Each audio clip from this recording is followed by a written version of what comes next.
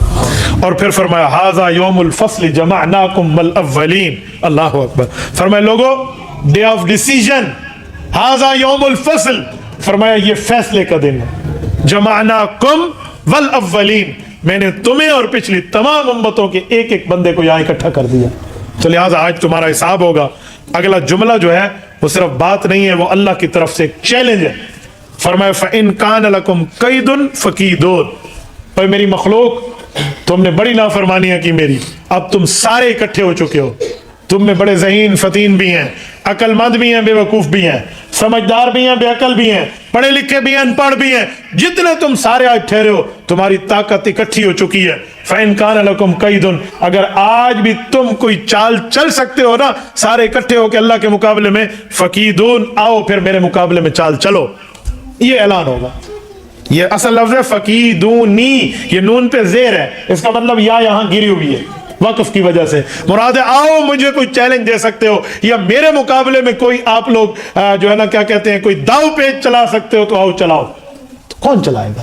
کون وہاں کیا کر پائے گا؟ کچھ بھی نہیں ہو سکتا۔ تو فرمایا وَيْلٌ يَوْمَئِذٍ لِّلْمُكَذِّبِينَ، بربادی، تباہی، ستیہ ناس ہے ان لوگوں کے لیے جو اللہ رسول کے دین کو جھٹلانے والے۔ تو میرے دوستو یہ تین قرآن کریم کی آیات مختلف جگہ سے میں نے آپ کی خدمت میں پیدائش سے پہلے ایک واقعہ بیان کیا، دوسرا پیدائش کے بعد دنیا کے حوالے سے بیان کیا، اور تیسری آیت میں نے آخرت اور قبر کی بات کی ہے۔ تو یہ تینوں احوال آپ کے اور میرے ہیں، تو اس لیے بہتر ہے کہ ہم لوگ اپنی زندگی کو درست کر لیں۔ آج ہم محترم حاجی زاہد صاحب کے ایصال ثواب کے لیے بیٹھے ہیں۔ میں چاہوں گا کہ میرا یہ کہنا اور آپ حضرات کا یہ سننا ہم حاجی صاحب کو ایصال ثواب کر دیں۔ اللہ تعالیٰ ان کے آخرت کے منازل کو آسان فرمائے، اللہ تعالیٰ ان کے پسماندگان پر رحمت اور کرم کا معاملہ نافذ فرمائے، اللہ تعالیٰ ان کو صبر جمیل عطا فرمائے، ہماری طرف سے حضرت حاجی صاحب کو اللہ بہترین جزائے خیر عطا فرمائے۔ یہاں ہمارے جمع ہونے کا مقصد حاجی صاحب کو تو ایصال ثواب ہے ہی، لیکن یہاں اس بہانے اپنے آپ کو بھی دیکھنے کی بات ہے۔ میرے دوستو جانے والے کا غم بہت ہے، میں اس پر دوسرا لفظ نہیں کہہ سکتا۔ حاجی صاحب کے ساتھ معاملہ کیا تھا آپ سارے اور ہم سارے جانتے ہیں۔ میں نے تو کسی بندے سے اس کی کوئی ایسا جملہ بھی اس کی زندگی میں نہیں سنا جو کوئی اس کے خلاف بولے۔ وفات کے بعد تو سارے ویسے بھی اچھا بول دیتے۔ حدیث پاک کے مطابق 40 مسلمان بھی اچھائی کی تعریف کر دیں تو کہتے ہیں اس کی بخشش ہو جاتی ہے۔ یہاں تو جگہ کم پڑ جاتی ہے۔ حضرت حاجی صاحب کے جنازے میں یہ ہم نے سب نے دیکھا ہے معاملہ، تو ان کے لیے بھی ایصال ثواب ہے، جتنا ہم ہو سکے پڑھ کے بخشیں، لیکن اپنے آپ کو بھی غور کرنے کی بات ہے کہ ہم سب اس راستے پر موجود ہیں جہاں کی بورڈنگ ہو چکی ہے، جسٹ فلائٹ کا ٹائم ہمیں پتہ نہیں، بس ہم اس معاملے میں موجود ہیں۔ میرے دوستو قیامت، قبر کی فکر یہ بہت بڑی چیز ہے، کیونکہ الموت قدح کل نفس شاربوہا، یہ پیالہ ہے، گلاس ہے، برتن ہے جس سے پانی پیا جاتا ہے، تو عربی شاعر کہتے ہیں الموت قدح، موت بھی ایک پیالہ ہے، کل نفس شاربوہا، ہر نفس نے اس سے پینا ہے، والقبر باب کل نفس داخلوہا، اور قبر ایسا دروازہ ہے اس سے ہر نفس نے داخل ہونا۔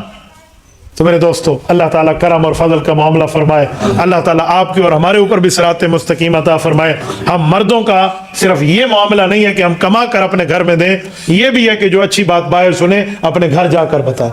گھر والوں کو صرف پیسے کما کر دینا یہ ذمہ داری مرد اور مسلمان کی صرف یہ نہیں ہے، بلکہ یہ ہے کہ ہم انہیں جو دین کی بات سنیں، جو اچھی بات سنیں ان تک آگے پہنچائیں۔ امید ہے ہم سب یہ گھر جا کر آخر تک پیغام دیں گے، کریں گے انشاءاللہ۔